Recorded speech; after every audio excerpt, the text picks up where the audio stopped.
ইংল্যান্ডের পর এবার আর্জেন্টিনাকে নিয়ে ঘানার ভাইরাল তান্ত্রিকের ভবিষ্যৎবাণী। বিশ্বকাপের রাউন্ড অফ 32 থেকে বিদায় নেবে লিওনেল মেসির দল, তাও আবার কেপ ভার্দের বিপক্ষে হেরে, এমনটাই দাবি তার। এর আগে ঘানা ইংল্যান্ড ম্যাচ ও হ্যারি কেইনকে নিয়ে একাধিক সঠিক ভবিষ্যদ্বাণী করেছেন বা আলোচনায় এসেছিলেন নানা কুয়াকো।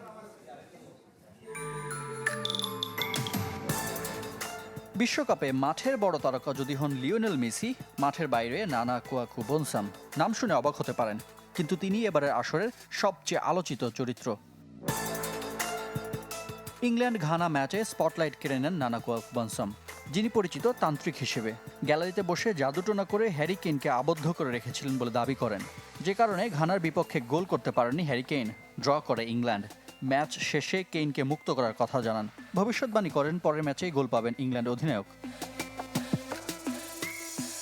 হয়েছেও তাই, পানামার বিপক্ষে ঠিকই গোল করেন হ্যারি কেইন। তারপরই আবারও ঘানার এই তান্ত্রিককে ঘিরে সামাজিক যোগাযোগ মাধ্যমে আগ্রহ বেড়ে যায় বহুগুণ। বনসাম নতুন করে ভবিষ্যৎবাণী দিয়েছেন, যা শুনে আতঙ্কিত হতেই পারে আর্জেন্টাইন সমর্থকরা। এ তান্ত্রিকের দাবি, রাউন্ড অফ 32-তে কেপ ভার্দের কাছে হেরে বিশ্বকাপ থেকে বিদায় নেবে আলবিসেলেস্তেরা। তাহলে কি নানা বনসামের কথা সত্যি হবে?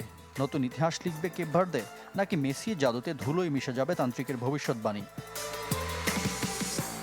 যদিও 2014 বিশ্বকাপে রোনালদোর পর্তুগাল গ্রুপ পর্ব থেকে বিদায় নেবে বলা ভবিষ্যৎবাণীও সঠিক ছিল নানা কুয়াকুর।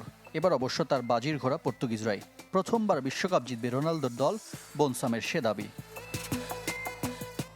রিফাত হোসেন, চ্যানেল 24।